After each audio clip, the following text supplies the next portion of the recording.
Raj Tarun Lavanya case రోజుకొక మలుపు తిరుగుతుంది. ఇప్పటికే రాజ్ తరుణ్ను రెడ్ హ్యాండెడ్గా అంటే ముంబైలో మాల్వి మల్హోత్రాతో కలిసి అతను ఉన్నటువంటి సమయంలో లావణ్య అక్కడికి వెళ్ళి రెడ్ హ్యాండెడ్గా కూడా పట్టుకున్నటువంటి సందర్భాన్ని కూడా మనం చూసాం. ప్రస్తుతం రాజ్ తరుణ్కు వ్యతిరేకంగా ఇప్పటికే నార్సింగి పోలీసులు ఛార్జ్షీట్ కూడా ఫైల్ చేయడం జరిగింది. ఛార్జ్షీట్లో స్పష్టంగా అందులో పేర్కొన్నారు 10 సంవత్సరాల పాటు తనతోటి కాపురం చేశాడనేటువంటి అంశాన్ని ప్రస్తుతం అయితే మాత్రం నార్సింగి పోలీసులు కూడా ఆ ఛార్జ్షీట్లో కూడా పేర్కోవడం జరిగింది. వచ్చే రోజుల్లో ఛార్జ్షీట్ పైన ఖచ్చితంగా ట్రయల్స్ కొనసాగేటువంటి అవకాశం అయితే కనపడుతుంది. మరోవైపు మరొక కీలకమైనటువంటి అంశం, తాజాగా నార్సింగి పోలీస్ స్టేషన్లోనే లావణ్య ఒక కంప్లైంట్ చేయడం జరిగింది. తన ఇంట్లో ఉన్నటువంటి బంగారాన్ని రాజ్ తరుణ్ సహాయంతో మాల్వి మల్హోత్రా దొంగతనం చేసిందనేటువంటి అంశాన్ని ప్రస్తుతం నార్సింగి పోలీస్ స్టేషన్లో కూడా కంప్లైంట్ చేయడం జరిగింది. ప్రస్తుతం ఈ అంశాలన్నిటిపైన మనతో పాటు మాట్లాడడానికి లావణ్య ఉన్నారు. ఒకసారి మాట్లాడేటువంటి ప్రయత్నం చేద్దాం. మీరు ఈరోజు తాజాగా మరొక కంప్లైంట్ ఇవ్వడం జరిగింది. అంటే మార్చి నెలలో మీరు ప్రిజన్కి వెళ్ళి వచ్చేటువంటి సమయంలోనే మీ ఇంట్లో ఉన్నటువంటి బంగారం దొంగలించబడిందని, అంటే ఇక్కడ అనుమానం కలుగుతుంది. అంటే ఇన్ని రోజులు ఎందుకు కంప్లైంట్ ఇవ్వలేదు అనేది, అసలు ఏం జరిగింది, మీ ఇంట్లో బంగారం ఎంత దొంగలించబడ్డారు, ముఖ్యంగా మీరు ఇచ్చినటువంటి కంప్లైంట్లు ఇంకా ఎలాంటి అంశాలు పేర్కొన్నారు? నేను మార్చి 15 అండి నేను ప్రిజన్ నుంచి బయటకు వచ్చింది. నేను బయటకు వచ్చినప్పటికి నుంచి రాజ్ తరుణ్ ఇంట్లో లేడు. అతన్ని కలవడానికి, అతనితో మాట్లాడడానికి కూడా నాకు ఎటువంటి స్కోప్ లేకుండా పోయింది. రాజ్ తరుణ్ బయటకు వచ్చిన తర్వాత, నేను బయటకు వచ్చిన తర్వాత రాజ్ తరుణ్ని ఫోన్ చేయడానికి ట్రై చేసినప్పటికీ ఏం కాంటాక్ట్ లేదు. నేను మొన్న ముంబై అతను చూడడానికి వెళ్ళినప్పుడు తాళంచేలు అడిగాను, తాళంచేలు ఇచ్చాడు. కీస్ తీసుకొని వచ్చానండి. కీస్ తీసుకొని వచ్చిన తర్వాత నిన్న సాయంత్రం 5ంటికి నేను ఓపెన్ చేసి చూస్తే గోల్డ్ ఏం లేదు, ఓన్లీ బాక్సెస్ మాత్రమే ఉన్నాయి. ఇదంతా కూడా ఎట్లా జరిగి ఉంటుంది అనుకుంటున్నారు? అంటే మీ ఇంట్లోకి మాల్వి మల్హోత్రా వచ్చినట్లు మీకు ఏమైనా సమాచారం ఉందా? మాల్వి మల్హోత్రా వచ్చిందండి, మా ఇంటికి 3-4 టైమ్స్ వచ్చింది. So Raj Tarun last luggage pack చేసుకున్న టైంకి అప్పుడంతా కూడా మా ఇంట్లోనే ఉంది. మా ఫొటోస్ అన్నీ కూడా తీసుకెళ్ళిపోయింది. హ్యాంగ్ చేసిన ఫొటోస్ కూడా, అంటే పగలగొట్టిందో మరి వీళ్ళు తీసుకెళ్ళిపోయారో తెలియదు నాకు. నా పుస్తకాల తాడు తీసుకోవాల్సిన అవసరం ఏముందో మనకు తెలియదు. అంటే అమ్మాయి ఎంత ప్లాన్డ్గా ఉన్నారు, వీళ్ళిద్దరు కూడా ఎంత ప్లాన్డ్గా ఉన్నారని అర్థమవుతుంది. తాళంచేలు రాజ్ దగ్గర ఉన్నాయి, బట్ కాంబినేషన్ కీ ఏదైతే ఉంటుందో నాకు రాజ్ తరుణ్కి మాత్రమే తెలుసు. మీ ఇద్దరికి మాత్రమే యాక్సెస్ ఉంటుంది, థర్డ్ పర్సన్ తెలియదు. పాస్వర్డ్ నాకు లాకర్, డిజిటల్ లాకర్ అండి అది, నాకు రాజ్ తరుణ్కి మాత్రమే తెలుసు ఆ పాస్వర్డ్. కాంబినేషన్ కీ కూడా రాజ్ తరుణ్ దగ్గరే ఉంది. నిన్న నాకు ఇచ్చాడు, ఓపెన్ చేసి చూస్తే లేవండి. తర్వాత మీరు మాల్వి మల్హోత్రా తోటి అతనికి ఎఫ్ఐఆర్ ఉందని కలిసి సహజీవనం చేస్తున్నారు అనేక సార్లు చెప్పారు. మాల్వి మల్హోత్రా కూడా నాకు సంబంధం లేదు, కేవలం సినిమా వరకునే తనకు నా ఫ్రెండు, తర్వాత తనతో కలిసి యాక్ట్ చేశాను కాబట్టే నా పైన ఆరోపణలు చేస్తున్నారు అంటున్నారు. నేరుగా మీరు పోయి రెడ్ హ్యాండెడ్గా పట్టుకున్నటువంటి సందర్భం, అక్కడ ఏం జరిగింది, ఆ ఎపిసోడ్లో ఏమైంది? మేము డోర్ కొట్టామండి. డోర్ కొట్టినప్పటి నుంచి లావణ్య అసలు ఎవరో తెలియదు, మొహమే తెలియదు అంది. మీరు చూసినట్టయితే డోర్ వెనక నుంచి ఉంటుంది, ఎవరు అని కూడా అడగలేదు. మరి ట్వీట్ కూడా పెట్టింది, ఎవరో 4 మనుషులు వచ్చారు Vinayaka Chavithi festival, during Vinayaka Chavithi festival అని. నా మనిషిని తీసుకెళ్ళింది కాబట్టి నేను వెళ్ళాను. ఏదో ట్రెస్ పాసింగ్ సంబంధం లేని ఇంట్లోకి అయితే నేను వెళ్ళలేదండి. నా మనిషిని తీసుకొని వెళ్ళింది. అదే వినాయక చవితికి ప్రతి సంవత్సరం, ఇప్పుడు 11 ఏళ్ళు అండి, 10 సంవత్సరాలు మేము కలిసి చేసుకున్నాము. ఈ సంవత్సరం లేడు అన్నప్పుడు నాకు బాధ ఏదా, నా మనిషి లేడు నా దగ్గర. అండ్ రోజు రోజుకి దూరం అన్నది పెరిగిపోతుంది. ఆ మనిషిని మొత్తం మార్చేసింది. సినిమా అంటే ఇష్టం, మరి ఇప్పుడు 4వ సినిమాకి ఇప్పుడు రిలీజ్కి కూడా మనిషి రాకుండా చేస్తుంది. మరి మా కళ, మా జీవితం, మాదేం కాను. నేను ఒక్కదాన్ని ఫైట్ చేస్తున్నాను. ఇప్పుడు మా నాన్న కూడా చూసినట్టయితే రాజ్ తరుణ్ని కానీ ఎవరిని కానీ ఏమనలేదు, ఇది మాట్లాడొద్దు అన్న దగ్గరే. అక్కడ కూడా అవే కేసులు ఎత్తి అక్కడ ఇన్ఫ్లుయెన్స్ మాట్లాడి కేసు పెట్టే వరకు వెళ్ళింది. నాకు అక్కడ కూడా కేసు పెట్టే ఉద్దేశం అయితే ఏం లేదు. మాట్లాడుకున్నాం పోలీస్ స్టేషన్లో. మీరు రాజ్ తరుణ్ని వెనక్కి తెచ్చుకోవాలనే ఉద్దేశంతో వెళ్ళారు అక్కడికి? అవును, రాజ్ తరుణ్ని వెనక్కి తెచ్చుకుందామని వెళ్ళాము. పోలీస్ స్టేషన్లో కూడా అదే మాట్లాడాము. కేసు కూడా మన నెక్స్ట్ డే అయినట్టుందండి. ఇన్ఫ్లుయెన్స్ అంతా అప్పటికే వాడింది. ఇప్పుడు మేమే పెట్టుకోవాలనుకుంటే నాకేదైతే చేసిందో అది కూడా నేను చేయొచ్చు. ఆవిడ నన్ను ఫోన్ తీసుకుంటున్న క్రమంలోని గొర్రెలతో గుచ్చింది నన్ను. అక్కడ పగిలిన, మీ ఇద్దరి మధ్య పెనుగులాట కూడా జరిగింది, మీ పైన దాడి జరిగింది అనేటువంటి అంశాన్ని మీరు ఆ రోజు చెప్పడం జరిగింది. మీ పైన దాడి జరిగింది అక్కడ? జరిగిందండి. రాజ్ తరుణ్ ఇక్కడ కూర్చొని ఉన్నాడు. పద వెళ్దామని అతను ఫోన్ తీసుకున్నాను. కొన్ని ఛానల్స్ అయితే దొంగిలిచ్చాను, లాక్కున్నాను, దొబ్బేశాను అని మాట్లాడుతున్నారు. అతను ఫోన్ అక్కడ కూర్చున్నాడు, నేను ఫోన్తో కూర్చున్నాడు. ఫోన్ తీసుకొని పద వెళ్దామని నేను పట్టుకున్నాను తప్ప ఇంకేం కాదు. ఆ ఫోన్ పట్టుకున్నప్పటికీ లాగేసి తోసేసింది ఆవిడ నన్ను. ఫోన్ అమ్మాయి అప్పుడే తీసేసుకుంది నా చేతిలో నుంచి.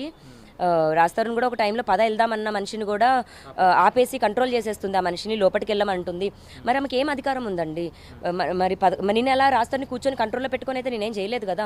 వెన్ ఈస్ గోయింగ్ నేను పంపించాను. 2 నెలలు టైం కావాలంటే ఇచ్చాను నేను. అంటే మీరు ఒక క్వశ్చన్ అడిగారా, అంటే నాకి రాజ్ తరుణ్కి ఎలాంటి సంబంధం లేదు, మేమిద్దరు కేవలం యాక్ట్ చేసామని చెప్పారు కదా, మరి ఇప్పుడు ఎట్లా కలిసి ఉన్నారనేది మీరు క్వశ్చన్ చేశారా మాల్విని? సమాధానం చెప్పట్లేదండి. నేను నా మనిషి ఎందుకున్నాడు ఇక్కడ, ఈజ్ మై మ్యాన్, మరి నేను పెళ్లి చేసుకున్నా, మరి రాస్తాను ఇప్పుడు అంత కోపంగా ఉన్న మనిషి అయితే మరి కోప్పడాలి కదా. మీరు విజువల్ చూసారు, రాస్తాను ఎక్కడ కూడా కోప్పడట్లేదు, కామ్గానే ఉన్నాడు. అండ్ నన్ను చూడేంత వరకు వేరు, నన్ను చూసేసాక మనిషికి అది కూడా లేదండి, తనకి రావాలనే ఉంది. కొంచెం సపోర్ట్ కనుక ఇది ఇస్తే ఖచ్చితంగా వస్తాడు. నేను ఇప్పుడు కంప్లైంట్ కూడా అందుకే ఇవ్వడం జరిగింది. నా పుస్తెళ్తాడండి, పుస్తెళ్తాడు తీసుకునేది ఏంటి, ఏ ఆడదానికైనా అదే ఇంపార్టెంట్. మరి రాస్తారు నాకు కొనిచ్చిన ఫస్ట్ అది నా పుస్తెలతాడు తీసుకున్నాను, నా పుస్తెలతాడు నాకు కావాలి. నేను అసలు ఈ విషయం పైన అయితే వదిలేదండి. అంటే మాల్వి మల్హోత్రా తోటి రాస్తారు ఉన్నాడు అనే అంశం మీరు వెళ్ళిన రోజు మాత్రమే ఉన్నాడా, మీ నుంచి విడిపోయిన తర్వాత అక్కడే కంటిన్యూ అవుతున్నాడా? నా నుంచి వెళ్ళిపోయినప్పటి నుంచి వాళ్ళు అక్కడే కంటిన్యూ అవుతున్నారండి. వాళ్ళ ట్రావెల్స్ కానీ, వాళ్ళ ఫ్లైట్ టికెట్స్ కానీ, వాళ్ళ హోటల్వి కానీ. ఇంకా నాకు తెలిసి ఈ ఖర్చులకే బంగారం ఇచ్చేసి ఉంటారేమో, మరి ఇక్కడ తాకట్టు పెట్టారా లేకపోతే ఏం చేశారో నాకు తెలియదు. నా బంగారం అయితే నాకు కావాలి, నా రాజు కూడా నాకు కావాలి.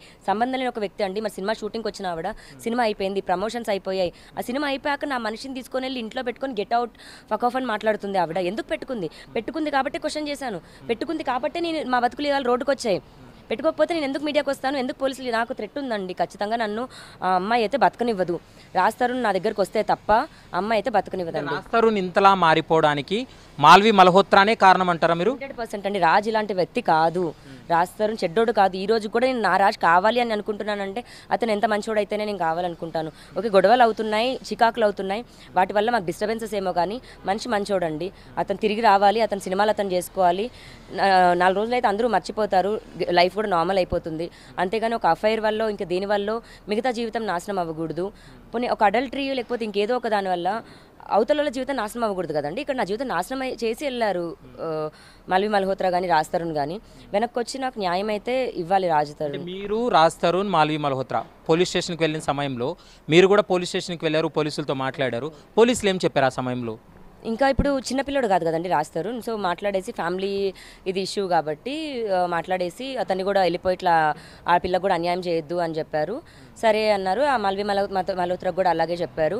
నువ్వేలా ఇంకొక అమ్మాయికి సంబంధించింది తీసుకొస్తావంటే ఆ అమ్మాయి వాళ్ళ రిలేషన్షిప్లో లేరు, అమ్మాయి అబద్ధం చెప్తుంది అన్నారు. నేను నార్సింగ్ ఎఫ్ఐఆర్ తీసి చూపించాను.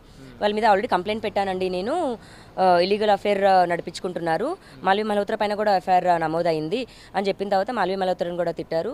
అండ్ వాళ్ళు ఏమన్నారంటే మీరు ఎక్కడైతే కంప్లైంట్ పెట్టారో ఆ కానిస్టేబుల్ని మీరు తీసుకొని వస్తే రాజ్ తరుణ్ని మీకు అప్పచెప్తామని చెప్పారు. ఇప్పుడు మాల్వి మల్హోత్రా మీ పైన పెట్టినటువంటి పోలీస్ స్టేషన్లోనే ఇంకొక వ్యక్తి పైన కూడా కేసు పెట్టి అతన్ని రిమాండ్ చేయించారు, ఆయన పైన అక్రమ కేసులు పెట్టారు అనే అంశం వెలుగులోకి వస్తుంది. ఏంటి ఆ ఎపిసోడ్ ఏమైనా మీకు నాలెడ్జ్ ఉందా? అవునండి, అతని పేరు యోగేష్ అండి. ఆమె ముందు ఉన్న రిలేషన్ అబ్బాయి అతని దగ్గర కూడా ఒక 80 lakhs వరకు ఎంతో మొత్తం స్కామ్ చేసింది, ఊడ్చే వరకు ఊడ్చింది. డబ్బులు అయిపోయిన తర్వాత వదిలించుకోవాలి అంతే. ఆమె చేసే పద్ధతే ఇది. చాలామంది అబ్బాయిలు ఉన్నారు అలాగే అమ్మాయి లిస్ట్లోని. ఇప్పుడు రాస్తారు కొత్తగా. ఇంకా యోగేష్ మ్యాటర్కి వస్తే యోగేష్ స్టాకర్ అని చెప్పి కేసు పెట్టిందండి. అది తప్పుడు కేసు. అమ్మాయితో రిలేషన్షిప్లో ఉన్నాడు అతను. ఒక 1 year ఎంతో రిలేషన్షిప్లో ఉన్న తర్వాత అతను వద్దు అని వదిలించుకోవడానికి కేసు పెట్టిందండి. అండ్ అతను 4.5 years నుంచి జైల్లో ఉన్నాడు. ఫైనల్గా ఇప్పుడు చెప్పండి, ఎందుకంటే సోషల్ మీడియా వేదికగా మీ రిలేషన్షిప్ గురించి కొంతమంది సపోర్ట్ చేస్తుంటారు, కొంతమంది వ్యతిరేకిస్తూ ఉంటారు. రాజ్ తరుణ్కి ఫైనల్గా మీరు ఏం చెప్పాలనుకుంటున్నారు ఈ ఎపిసోడ్లో? మాల్వి ఇప్పుడు మా కేసులు ఇవి అని అంటున్నారు. మాల్వి మల్హోత్రా 4.5 ఏళ్ల క్రితం కేసు పెట్టిందండి. క్రిమినల్ ఆమెకు ఉన్నాయి థాట్స్ అన్నీ, మాకు కాదు. రాజ్ తరుణ్ దయచేసి అర్థం చేసుకో, వెనక్కిరా. నాకు కూడా ఎటువంటి కోపం లేదు, ఇండస్ట్రీ కాదు, పీపుల్ అందరికి కూడా ఎవరికి లేదు. వెనక్కి వచ్చే నేను సరిదిద్దుకుంటాను, మనం సంసారం సరిదిద్దుకుందాం. మిస్టేక్స్ అందరం చేసాం, ఇంకా ఇవేమీ వద్దు అంటే వెనక్కి రా రాజ్.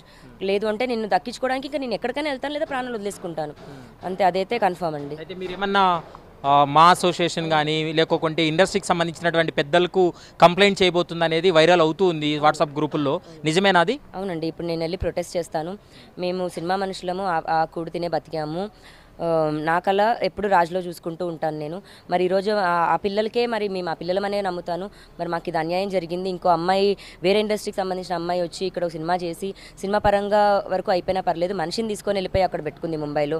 అది ఎంతవరకు కరెక్ట్? మరి నా జీవితం ఏం గాను 11 ఏళ్ళు ఉన్నానండి, 1 సంవత్సరం 2 సంవత్సరాలు కాదు. అలా ఉండి చూసుకుంటేనే రాజ్ తరుణ్ ఈ సంవత్సరం వరకు అందంగా మంచిగా కనబడ్డాడు, సినిమాలు చేసుకున్నాడు. అప్ అండ్ డౌన్స్ ఉన్నప్పటికీ కూడా మేమైతే జీవనం సాగిస్తూ వచ్చాము. ఈ రోజున రోడ్డును పడ్డానికి కారణమైతే ఆవిడే. అది నేను నిరూపించుకుంటాను.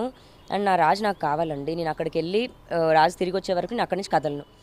రైట్. లావణ్య ఒకటే చెప్తుంది, అంటే రాజ్ తరుణ్ తనకు కావాలని, ఖచ్చితంగా 11 సంవత్సరాల పాటు కలిసి కాపురం చేశాము, ఖచ్చితంగా వాటికి సంబంధించినటువంటి ఆధారాలన్నీ కూడా న్యాయస్థానం ముందు కావచ్చు, పోలీసుల ముందు నేను ఆల్రెడీ సబ్మిట్ చేశాననేటువంటి అంశాన్ని కూడా చెప్తుంది. మరోవైపు మాల్వి మల్హోత్రా, రాజ్ తరుణ్ అంటే వారిద్దరూ కూడా లావణ్య జైలుకు వెళ్ళినటువంటి సమయంలో వాళ్ళ ఇంటికి వచ్చి రాజ్ తరుణ్ సహాయంతో తన బంగారాన్ని దొంగలించింది మాల్వి మల్హోత్రా అనేటువంటి అంశాన్ని ప్రస్తుతం తాజాగా నార్సింగి పోలీస్ స్టేషన్లో ఒక ఫిర్యాదు కూడా పెట్టడం జరిగింది. వాటిపైన పూర్తి స్థాయిలో పోలీసులు విచారణ కొనసాగించేటువంటి అవకాశం అయితే స్పష్టంగా కనపడుతుంది. మరోవైపు ముంబైలో రాజ్ తరుణ్, మాల్వి మల్హోత్రా ఉన్నటువంటి ఇంటికి వెళ్ళి అక్కడే ఇద్దరిని కూడా రెడ్ హ్యాండెడ్గా పట్టుకున్నటువంటి సమయంలో ఇద్దరి మధ్య కొంత తోపులాట కావచ్చు, కొంత గొడవ తలెత్తినటువంటి పరిస్థితి ఉంది. దీంతో మాల్వి మల్హోత్రా లావణ్య పైన స్థానికంగా ఉన్నటువంటి పోలీస్ స్టేషన్లో కంప్లైంట్ చేయడంతో అక్కడ కేసు నమోదైంది. కానీ నేను వెళ్ళి అక్కడ కేసు పెట్టేటువంటి సమయంలో మా అందరికీ కూడా సర్ది చెప్పి పంపించిన తర్వాత నేను కూడా కేసు పెట్టలేదు.